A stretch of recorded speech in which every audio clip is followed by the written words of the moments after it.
There are moments in life when we run. Not because we hate God, but because His call feels heavier than our strength.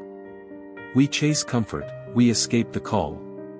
But destiny has a way of finding us, even in the middle of a storm. This is the story of Jonah, the man who ran from God and found mercy in the sea. Jonah was a prophet, chosen by God to carry a message to the city of Nineveh, a city drowning in sin, corruption, and pride. But instead of obeying, Jonah ran the other way. He boarded a ship to Tarshish, hoping to escape the presence of the one who called him. Maybe he thought distance could silence conviction. Maybe he believed that if he ignored the voice long enough, it would stop speaking.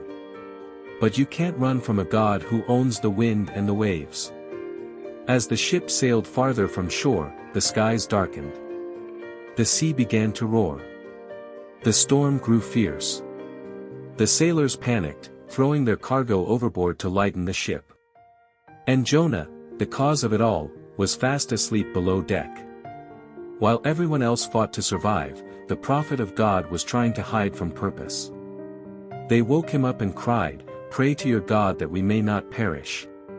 They cast lots to find who had brought this disaster upon them, and the lot fell on Jonah. He confessed, "I am a Hebrew. I serve the Lord, the God of heaven, who made the sea and the dry land. This storm is because of me." They pleaded, "What must we do to make the sea calm again?" Jonah said quietly, "Throw me into the sea, and it will become calm." With trembling hands, they obeyed. And as Jonah hit the water, the raging sea grew still. The storm stopped, but Jonah began to sink. Down, down, into the deep. Darkness surrounded him. Water filled his lungs. He thought it was the end. But God had already prepared a rescue, one that looked like punishment, but was mercy in disguise.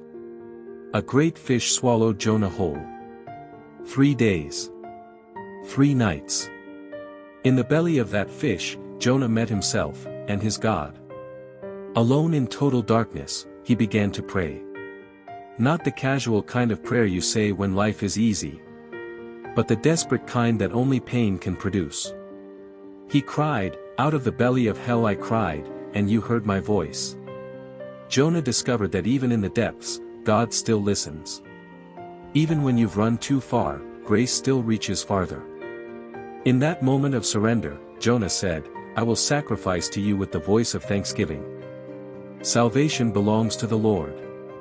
And the Bible says, the Lord spoke to the fish, and it vomited Jonah onto dry land.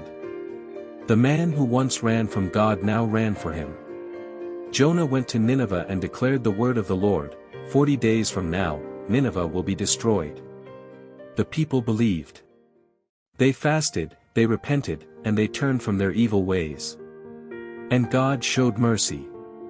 The city was saved. Jonah was surprised, even angry. He wanted justice, but God wanted redemption. That's how grace works. It doesn't cancel you, it corrects you. It doesn't destroy you, it delivers you. Because the love of God doesn't give up on people, not even on those who run. Jonah's story reminds us that you can't outrun grace. You can't hide from purpose. Even in the storm, even in the deep, even in your disobedience, God is still writing your story. He will use the waves that were meant to drown you to carry you back to your calling. If this story speaks to you today, don't ignore that tug in your heart. Maybe you've been running, from purpose, from prayer, or from God Himself. But He's calling you back home. He's not angry with you, He's waiting for you. Because the same God who calmed the sea for Jonah can calm the storm inside you too. If this story touched your heart, let us know in the comments what part spoke to you the most. And if you need prayer, drop your prayer points below. We'll stand with you in faith and believe God for your breakthrough. Don't forget to like, share, and subscribe to our channel so you never miss these powerful faith stories that build your spirit and remind you of God's unending grace. Your engagement helps this message reach someone who may be in their own storm right now. The storm you're facing isn't meant to sink you, it's meant to save you. Because even in chaos, God's blueprint still stands. Keep believing. Stay the course. Your story is still being written.